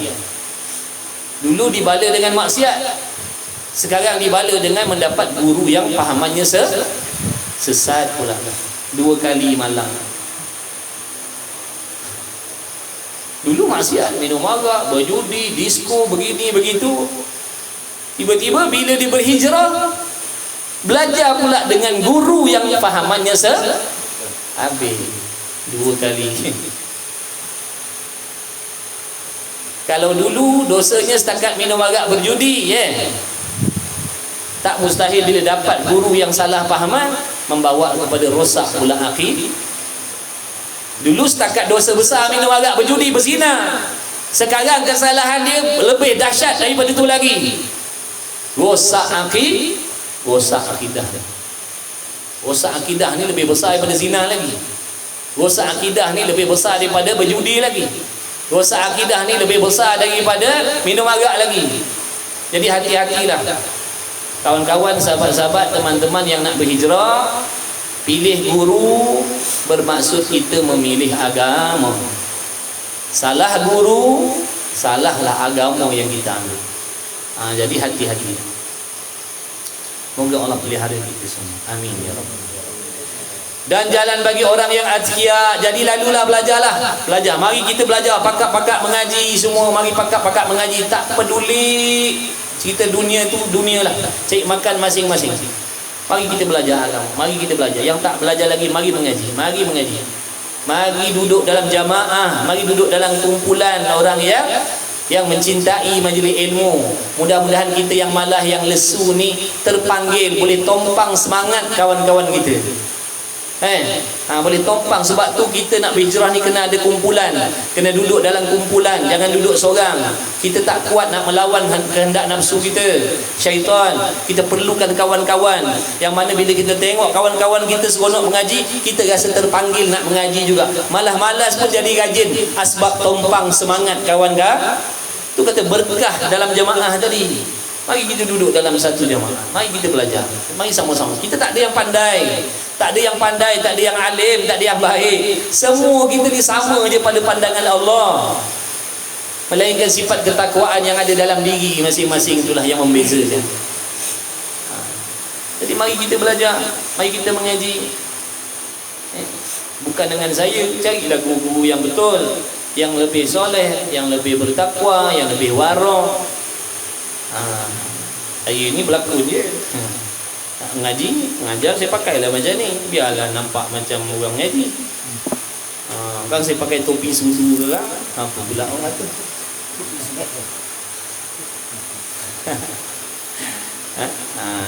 Pakai macam ni pun nampak macam orang mengajar sikit. Pakai full face kan, pakai full suit kan, pakai full face kan, apa pula orang kata ni. Cari guru yang betul-betul, beradab, berakhlak, beramal, warok. Itu lagi berkah. Cari tuduh guru. Kita tak jaga amal, kita tak warok, terbelasah semua. Okey, sikit lagi. Dan bahagian yang ketinggian dan tempat qasad yang mempunyai cita-cita. Mana orang yang mempunyai cita-cita, qasad dia, matlamat dia adalah ibadat yang diterima oleh Allah sehingga dia mendapat redha Allah. Itu qasad dia. Kalau kita memanah, tu tempat target dia. Qasad ni mana tempat target? Itulah dia tempat target orang-orang yang mempunyai cita-cita, keinginan, harapan tadi. Cita-cita dia apa? Ibadat yang diterima oleh Allah, yang mana menjadi asbab dia mendapat redha Allah dengan asbab ibadat dia. Kita nak redha Allah kena beribadat. Kita nak redha Allah kena beribadat seperti yang Allah suruh, ibadat yang sebenar-benarnya. Ibadat tu ada yang sebenar-benar, ada yang tak sebenar. Contoh macam tadi lah, sembahyang yang sebenar tadi, sembahyang yang ada 10 benda dalam hati tadi. Sembahyang yang main-main, yang kosong tadi. Mulutnya saja alhamdulillahirabbil alamin, tapi hatinya tak hadir. Alhamdulillahirabbil alamin, tapi hatinya menyirap, keluh kesah. Tu tak ada markah lagi, tak ada markah lagi. Sebab tu dia kata ibadat yang sebenar-benar. Ibadat yang sebenar-benar, macam yang dibuat oleh alim ulama, orang-orang soleh, wali-waliullah tu. Jadi kita kena baiki lagi sembahyang kita, macam-macam lah. Hati kita kena baiki, lidah kita. Dan orang-orang yang kiram, orang-orang yang mulia-mulia sisi Allah, itulah target dia. Orang yang mulia-mulia sisi Allah, itulah target dia. Hidup dia tu target dia apa? Nak redha Allah. Sebaliknya orang yang mulia-mulia di sisi makhluk, targetnya apa? Redha manusia. Redha manusia. Itu target dia. Target saya supaya orang redha dengan saya, orang seronok dengan saya, orang setuju dengan saya, orang iktiraf saya, orang pandang saya, orang hormat saya, orang kagum dengan saya. Itu target. Orang-orang yang mencari kemuliaan dunia, itu ahli dunia punya target. Ahli akhirat punya target mana? Redha Allah, itulah target dia. Redha Allah itulah target dia. Orang yang kiram, Orang yang mulia-mulia yakni sisi Allah, dan kerajaan yakni pekerjaan lelaki. Makna orang hamba yang bersungguh-sungguh. Laki-laki ni mana hamba yang bersungguh-sungguh, rijal yang bersungguh-sungguh berperang mujahadah lawan hawa nafsu, syaitan, dunia, makhluk tadi, kerana nak beribadah. Dan ikhtiar, mempunyai mata hati. Ikhtiar yang dilakukan oleh orang yang memiliki mata hati. Orang yang ada mata hati, gitulah cara dia hidup atas dunia. Dia tak tinggalkan menuntut ilmu kerana dia tahu menuntut ilmu itu sangat penting dalam ibadat dia yang nak mendapatkan redha Allah. Itu orang yang ada mata hati. Orang yang buta mata hati tak pandang. Orang yang buta mata hati tak pandang menuntut ilmu itu benda yang penting dalam hidup dia. Dia tak nampak. Dia tak nampak yang menuntut ilmu itu benda penting dalam hidup dia. Orang yang ada mata hati dia akan nampak, tak boleh jadi ni, aku hidup tanpa belajar agama. Oh, tak boleh jadi. Nanti kan amal aku tak kesampaian. Nanti apa yang aku buat tak diterima oleh Allah. Jadi aku takut amalan aku tak diterima oleh Allah. Mahu tak mahu aku kenalah berusaha. Aku kenalah korbankan penat aku, masa aku, agar aku dapat belajar agama. Terpaksa korban. Terpaksa tuan-tuan. Terpaksa berkorban. Kenapa kita boleh berkorban bergejam-gejam untuk mencari duit? Kenapa tak boleh nak berkorban 1 jam sehari untuk agama dan ataupun untuk akhirat kita sendiri, untuk alam barzakh kita sendiri, untuk kubur kita sendiri? Kenapa kita tak boleh nak korbankan 1 jam setiap hari, sedangkan setiap hari kita korbankan 8 jam, 10 jam untuk cari duit? Cuba kita renung fikir titik. Kalau orang tanya nanti, kalau orang tanya kita, macam mana kita nak jawab? Kenapa sanggup korbankan 7-8 jam sehari untuk mencari dunia? Kenapa tak sanggup korbankan 1 jam sehari untuk menuntut ilmu yang menjadi asbab amal kita diterima oleh Allah? Macam mana kita nak jawab? Memang takkan terjawab. Dan ikhtiar bagi orang yang mempunyai mata hati, iaitu jalan orang yang mendapat bahagia.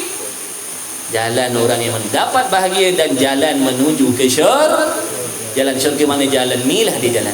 Inilah dia jalan yang nak menyampaikan kita kepada destinasinya syurga. Ini jalan dia tadi, menuntut ilmu, beramal dengan ilmu.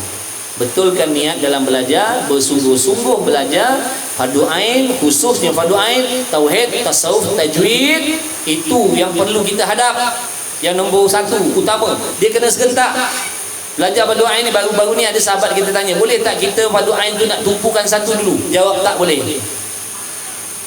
Kena sekali jalan. Fardu ain kena sekali jalan. Kerana ilmu fardu ain ni semua nak dipakai dalam ibadat. Contohnya dalam solat, bacaan Quran mesti betul. Kalau bacaan Quran ataupun bacaan salah dalam solat, nanti solatnya batal, tak sah. Jadi nak membetulkan bacaan solat, kita kena ngaji tajwid. Jadi yang tak ada lagi jadual tajwid, kena mengaji tajwid. Kalau bacaannya salah lah. Kalau bacaannya dah betul, tak apalah, alhamdulillah. Ini masalah kalau bacaan kita masih salah, kena wajib cari guru tajwid. Kemudian dalam solat juga kita mesti kena belajar fiqh syariat, supaya kita tahu bagaimana cara nak semayang, apa syarat wajib semayang, apa yang membatalkan semayang, apa yang makruh dalam solat, apa yang aku mesti kena buat dalam solat, apa yang aku mesti tinggalkan dalam solat, apa yang aku tak boleh buat dalam solat. Hatinya bagaimana, mandi wajibnya macam mana, ambil wuduknya macam mana, air yang macam mana, pakaian yang macam mana. Banyak perkara nak kena belajar. Jadi wajib belajar syariat ataupun fiqh. Fiqh Syafi'i lah, jangan belajar fiqh Hambali pula. Itu bukan mazhab Hambali. Belajar mazhab Syafi'i lah, fiqh Syafi'i.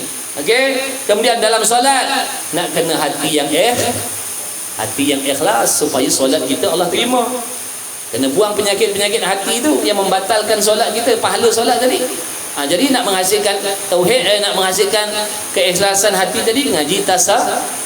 Inilah ilmu yang kita sedang belajar ni. Ilmu yang kita sedang belajar ni, ilmu tasawuf. Jadi kawan-kawan yang nak ikut bolehlah. Sementara kitab ni sedang awal dibaca, baru buka surat 3. Jadi yang baru nak ikut, yang nak ikut boleh, silakan. Tapi kalau ada guru lain, tafadhol, tak kisah mana-mana. Asalkan belajar. Saya tak pandai, saya sampaikan apa yang saya tahu. Saya tak tahu, saya kata saya tak tahu. Kemudian Dalam keadaan solat mesti memiliki akidah yang betul. Maka kena ngaji kena ngaji tauhid. Jadi tajwid, tasawuf, tauhid, fiqh kena jalan sekali. Kena jalan sekali. Macam mana? Itu kita lah sendiri nak kena usahanya. Kita sendiri yang nak kena bagi masa. Satu hari itu belajar 4 ni, ataupun dalam seminggu itu belajar 4 ni, ataupun dalam sebulan tu ada 4 ilmu. Itu atas kita lah.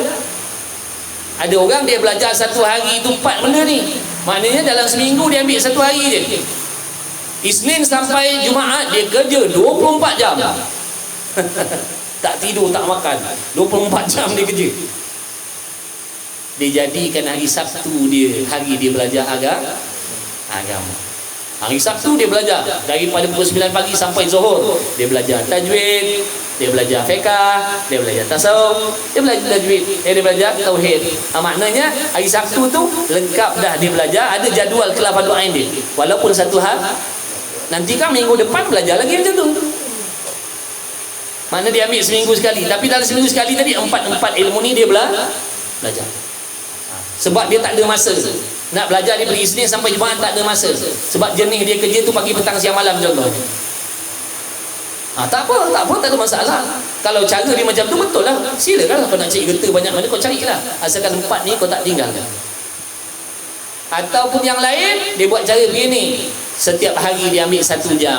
Isnin 1 jam fiqh, Selasa 1 jam tasawuf, Rabu 1 jam tauhid contohnya. Hari Jumaat ataupun hari Khamis je dia belajar tajwid pula. Pun boleh. Itu pandai-pandai kita lah. Kita tak boleh nak aturkan masa orang lain. Ustaz, saya nak ambil jalan supaya tak nak belajar lah kat mana-mana. Tak boleh. Hukumnya haram. Tak boleh. Wajib uruskan masa supaya kita boleh belajar berdoa. Kalau kita jenis tak boleh nak bawa anak bini kita pergi cari guru untuk datang rumah kita mengajar kita. Pun boleh. Pandai-pandailah. Kalau dalam bab dunia kan kita pandai ni cari peluang macam mana nak ngejas. Ni pandai-pandailah ngejas asalkan ada 4 ni dalam hidup kita. InsyaAllah jangan kata tak boleh. Jangan kata tak boleh. Boleh. Jangan kata tak boleh. Boleh. InsyaAllah. Jangan yakin pada diri kita, yakin pada Allah yang Maha Kuasa memberi bantuan pertolongan pada kita. Kena buat macam tu. Masing-masing fikir lah. Masing-masing fikir. Supaya kita masuk dalam golongan ni tadi. Supaya kita, isteri kita, anak-anak kita duduk dalam kumpulan ni tadi. Duduk di dalam kumpulan orang yang sedang berada di atas jalan yang sama tadi. Yang akan menyampaikan kita kepada syurga, yang akan menyampaikan kita kepada redha Allah. Tapi kalau tak sanggup nak duduk atas jalan ni, wallahu a'lam, itu tak ada jaminan. Itu tak ada jaminan. Kalau kita nak diri kita, anak bini kita selamat, mendapat redha Allah, mendapat syurga, ni dah dia jalannya, tak ada jalan lain dah. Tak ada jalan lain dah, tak ada jalan lain dah. Tak ada jalan lain dah. Saya nak beramal tanpa belajar, itu bukan jalannya. Saya nak belajar saja tapi saya tak nak beramal, pun bukan jalan ni. Belajar pun saya tak nak, beramal pun saya tak nak, itu pun bukan jalan ni. Jalan dia kena belajar dan beramal. Itu jalan dia. Mahu tak mahu, tu je jalan dia. Tak ada jalan lain. Jalan lain tu semua bawa ke tempat satu lagi tu. Wal'iyadha billahi min dzalik. Itu bukan menyampaikan kepada syurga, itu menyampaikan kepada neraka Allah Subhanahu wa taala. Jalan orang yang dapat bahagia. Tak nak ke sahabat? Kalau tak nak, masakan kita minta.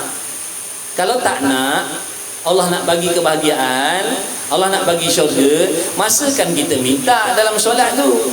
Langkaulah ayat tu. Jangan baca. Jangan baca ayat tu sebab kita tak nak. Kan ihdinas siratal mustaqim tu maknanya nak minta ni jalan ni Allah bimbing. Tapi kita tak nak. Langkau ayat tu. Boleh? Lain pula Fatihah kau ni. Aku tak nak Allah bimbing jalan yang lurus ni. Sebab tu aku langkau ayat tu. Sebab ayat tu doa untuk Allah bimbing jalan lurus. Aku tak nak. Berani. Maksudnya kalau tak baca ayat tu tak sah sembahyang. Maksudnya Allah suruh paksa kita juga, kok mana-mana pun kau kena minta dengan Allah dan Allah akan bagi. Allah wajibnya, Allah paksa kau kena baca ayat tu. Kalau tak baca, solat kau tak sah. Maknanya Allah memang sangat-sangat suruh kita ni buat ibadat dengan betul. Sebab Allah nak bagi kesenangan. Firman Allah Ta'ala, wa ana rabbukum fa'budun, dan akulah Tuhan kamu, kata Allah, maka sembah boleh kamu. Wajiblah kamu sembahkan aku, sebab aku ni Tuhan kamu, kata Allah. Makan minum kamu Allah yang bagi, makan minum kita Allah yang bagi, hidup kita Allah yang bagi, laki kita Allah yang bagi, bini kita Allah bagi, pangkat kita Allah bagi, gerak geri kita Allah tolong, semuanya. Jadi oleh kerana aku ni Tuan pemilik engkau zahir batin, hendaklah kau beribadat kepada aku, hendaklah kau mengabdikan diri engkau kepada aku, hendaklah kau persiapkan diri kau untuk berlapang dada menerima apa sahaja arahan Allah. Mudah-mudahan masuk dalam golongan hamba yang diterima oleh Allah. Wallahu a'lam. Inna hadza kana lakum jazaa'an wa kana sa'yukum mashkura. Jadilah wallahu a'lam 11.30. Cukuplah sekadar itu. Mudah-mudahan ada manfaat yang diberi oleh Allah Subhanahu wa taala. Minta maaf, saya bukan orang alim, saya tak pandai nak mensyarahkan, saya tak pandai nak mensurahkan sehingga menjejak ke dalam hati kalian, saya tak pandai. Tapi mudah-mudahan kita doa kepada Allah dengan berkat kita duduk dalam majlis ilmu tadi, Allah memberikan segala kelebihan yang Allah janjikan terhadap mereka-mereka yang duduk dalam majlis ilmu dengan ikhlas kerana Allah Subhanahu wa taala. Meskipun ibadat kita menuntut ilmu kita pada malam ini tidak dilengkapi dengan amalan batin yang 10 tadi, mudah-mudahan dengan belas kasih sayang Allah pandang kita, dengan berkat Nabi Muhammad sallallahu alaihi wasallam pandang kita, mudah-mudahan dengan berkat asbab pengorbanan abang-abang semua, teman-teman semua yang korbankan masa penat, letih dan sebagainya, siangnya mencari rezeki, malamnya nak datang juga menuntut ilmu kerana Allah. Mudah-mudahan dengan keberkahan, keikhlasan hati kalian berkorban masa dan waktu nak menuntut ilmu kerana Allah ni, mudah-mudahan Allah mengkabulkan segala doa-doa kita, hasrat dan impian kita, hajat-hajat yang tersurat, yang tersirat. Mudah-mudahan sekaliannya kita mendapat kelebihan menuntut ilmu. Mudah-mudahan kita senantiasa seringkali dipilih lagi oleh Allah Subhanahu wa taala untuk duduk di dalam taman-taman syurga yang di dalamnya ada petunjuk-petunjuk Allah yang menyampaikan zahir dan batin kita kepada Allah Subhanahu wa taala, insya-Allah. Mudah-mudahan Allah bagi taufik kepada kita bersungguh-sungguh, tidak berputus asa, istiqamah, rasa seronok belajar, insya-Allah. Amin ya rabbal alamin. Bismillahirrahmanirrahim. Alhamdulillahirabbil alamin wassalatu wassalamu ala asyrafil anbiya'i wal mursalin wa ala alihi washabbihi ajmain. Allahumma rabbana fa'na bima 'allamtana, rabbana 'allimna alladhi ma yanfa'una, rabbana faqih ahlana wa qurrabati lana fi dinina ma ahli kutri untha wa dhakar. Allahumma khalisna mimma ana fihi ikhlasan jamila wa sallallahu ala sayyidina Muhammad walhamdulillahirabbil alamin. Taqabbalallahu minni wa minkum minna wa minkum taqabbal ya karim. Masya-Allah. Kambing. Habis